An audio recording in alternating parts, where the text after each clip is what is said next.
Hey, what's going on, guys? In this video, I want to talk about the failed purchase goal inside the Infusionsoft campaign builder. So at a super high level, this goal allows you to start or stop automation when a customer attempts to make a purchase but is unsuccessful. So as with a cart abandonment style campaign, this is a great way to follow up with people who are intending to become customers, but for one reason or another, they weren't able to check out. So stick around and we will jump into the campaign builder and I'll show you exactly how this bad boy works.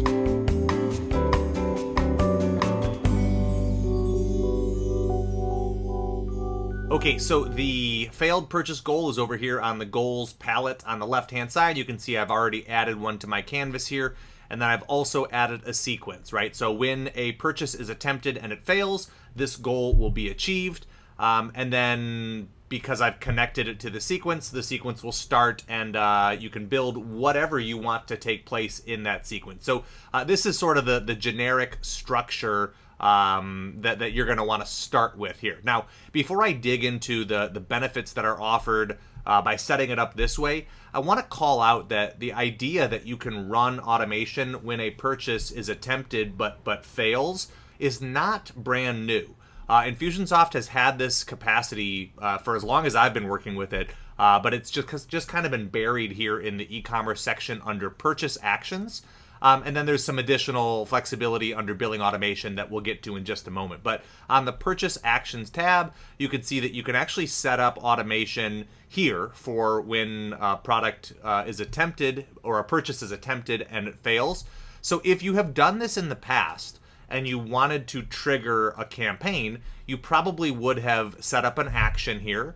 And then in that action set, you could apply a tag. You could send an email directly or create a task for a user. But if you wanted to use the campaign builder, the way you would do it is by raising a tag when a purchase is achieved or when a purchase is failed. And then in the campaign, you would have used a tag applied goal to initiate that automation. So you may already have a campaign that serves this function, but with the introduction of this brand new goal method, it's just a more direct way of triggering campaign automation. It bypasses the need for what you might have had set up here. It also gives you the flexibility to run actions over a period of time, right? So failed purchase actions, those are going to happen immediately. But within the campaign builder, of course, you can use timers to control when your follow-up takes place, right? So let's take a look first at the options available within the failed purchase goal. You have three choices here. So you can set it up for any purchase, which of course will trigger if a purchase fails for anything that you are selling. I don't really recommend using that one for anything that is going to trigger customer-facing automation. It'll be too generic. It won't be specific enough, right?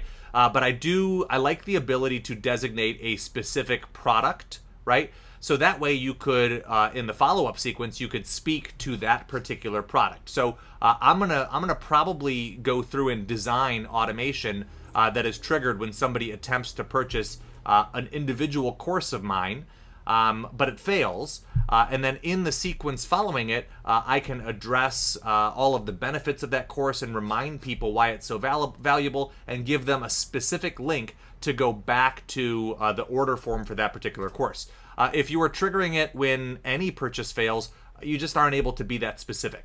And then the final option here is products in a specific category. And I would recommend this one if you have like dozens or hundreds of products and the idea of setting up individual automation for failure on those specific products feels overwhelming, then categories is a good second option. And then, like I said, I think any purchase is probably the one I'll use the least often here. So regardless, once you have set up the goal there, it's going to start listening, and then you can go to work designing the automation you want to take place afterward. Now, this is where you'll have to personalize it depending on what you want in your campaign. But here's a few things that I have done that you may want as well. So I have a tag being applied immediately. This is the failed XYZ purchase. So that would be specific to the XYZ, whatever the name of the course is or the product is that they are buying. I'm also going to encourage you to add a note here. The reason that that note is going to be valuable is because it's going to give you sort of a running history And if let's say they attempt to buy more than once, that tag can only be applied once, but the notes can start to pile up and sort of form a trail of breadcrumbs as to where the contact has been and each time they've been through there. So I actually use notes throughout all of my campaigns because I like the story it tells in the notes section on the contact record. And then you can see I have an oops email here going to the contact, sort of just letting them know that that purchase did not go through. So the language here is really simple. Looks like it didn't go through. No worries, I've saved your spot. Let me know if you continue to have issues and I will help out, right? So some sort of indicator just so the contact knows that purchase didn't go through. Now, depending on how and where they're buying, they will probably see a notice or a message, but this email is just designed to sort of make sure that everything's clear there. And then I have a timer here, and I've got it set to 2 days, but maybe you would want to have it set to 2 hours, right? Or 4 hours or 1 day. You can decide what that interval looks like, and then you're probably going to want to follow up with them again, right? If they're still in this sequence, you want to make sure that they have the information that they need, and that you are guiding them towards completing their purchase, right? This is a really valuable time to engage with that contact because they just tried to buy. They not only were looking at the sales page, but they tried to put their credit card information in and something went wrong. So as quickly as 5 or 10 minutes later, you may want to touch base with them. Maybe it's a customer facing email, or maybe it's a task for somebody on your team to reach out to them. Depending on what the thing is that they're buying, you can decide how you may want to handle that situation. But here is the key. What you want to have take place is you want that sequence to stop if they successfully buy whatever the thing is. So XYZ purchased. So it starts when there's a failed purchase and then the automation sort of kicks in, and maybe it takes place all at once, or maybe it takes place over the period of a couple of hours or over the period of a couple of days, right? That could go on, and there could be as many touch points as you like in this sequence. But of course, if they buy the thing successfully, we want to make sure that that failed purchase automation is concluded. So that's really key here, to have a bookend goal on the opposite end of that sequence, making sure that it stops. I mentioned that somebody may attempt more than once and may purchase or have a failed purchase more than once. So you might also want a second sequence here. And then if somebody achieves that goal a second time, you can say, this is failed purchase notification 2. And maybe this is where you create a task for someone. Clearly they're having difficulty. Let's reach out to them, just get on the phone and see how we can get this through, rather than let them continue to get frustrated. The decision diamond here, you would want to check. Do they have this tag, right? That tag that indicates that they failed. If they achieve this goal a second time, we want to check for that tag. Have they already been in there? Or have they purchased successfully in the past? And then let's route them down here to create a different experience for those people. So that's just an optional layer you could add here, is to segment people based on the number of times their purchase for that particular product, let's do XYZ, has taken place, right? Okay, so the next layer to this, and what I want to draw your attention to, is that if you have, or if you offer subscriptions in your business, right?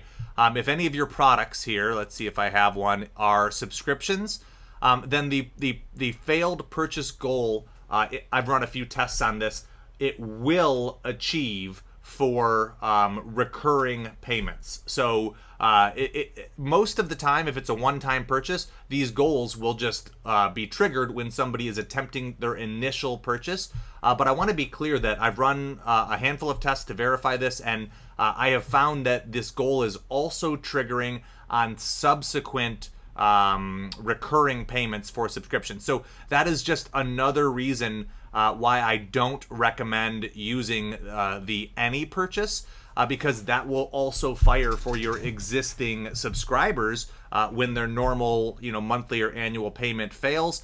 And my guess is that the automation you want your subscribers to experience as a result would be different from the automation you want your failed initial purchasers to experience. So if you decide you want to go with the any purchase route, you would just want to add a segmentation option afterward, which branches out your subscribers to treat them differently, right? So I want to make sure that we're clear on that. The reason I highlight that is because the help documentation in the Infusionsoft and Keap Help Center on this goal, it wasn't clear about that. So like I said, I ran a handful of tests, and I think that's I don't think it's wrong. I don't think it's bad. I just think it's important because that isn't obvious. That may not be obvious to everyone. Okay, so the last thing I want to cover here is sort of a niche circumstance, but it's going to be really important because it involves making sure your customers aren't charged twice. Okay, so follow along, and if you have any questions, just throw them in the comments below. So somebody gets into this campaign if they attempt to purchase, but their credit card does not successfully process. The reason that's important is because it creates an open order record, but it doesn't apply a payment to it, okay? And then a few days later, if they successfully buy, we now know we have their credit card details on file and they're valid because we were able to achieve a successful purchase, right? But that initial order record still has not accepted a payment. So it has an open balance, and the system thinks we are owed that money. So on the orders section here in the e-commerce settings area, you can see there are default number of days between retries and default max number of retries. So these might be different for you, but for me, this means it's going to attempt up to 3 times every 2 days. So that first failed purchase is going to attempt to process 2 days later. So if they purchased successfully, they think they're done, but the system is still trying to resolve that open balance. So the reason this is important is because after somebody successfully buys, you don't want their credit card to be charged a second time. You need to let the system know that order is null and void. We don't need to process a payment there. So what I recommend doing is adding a sequence here after the successful purchase, right? If they're in this campaign, we know that it initiated with a failed purchase. That means that there is an open order that has a balance that the system is trying to process.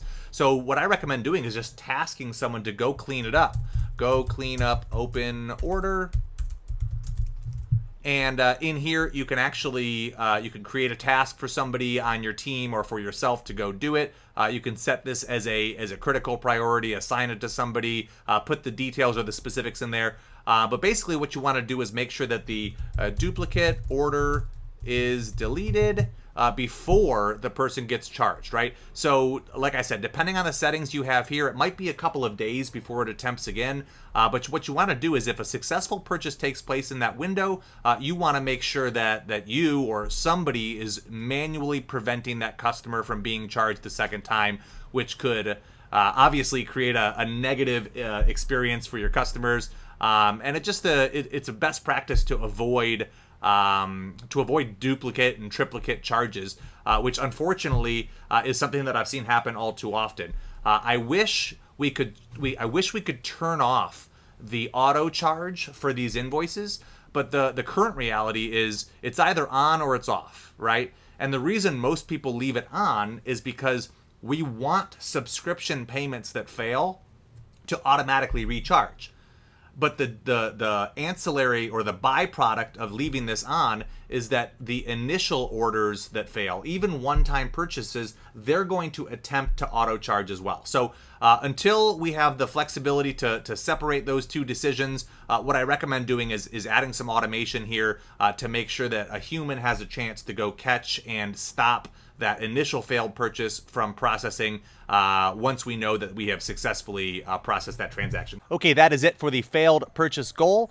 If you have any questions or comments, or you want to share a use case of your own, feel free to add that below the video. Otherwise, like it, share it, subscribe, all of the things that you're supposed to do with videos like this. That's it for me, guys. Peace.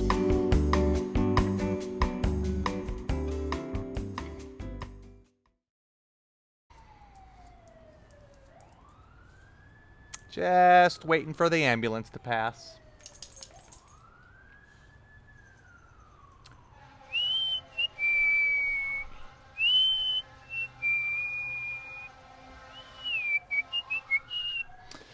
This is what I get for living 2 blocks away from a fire station.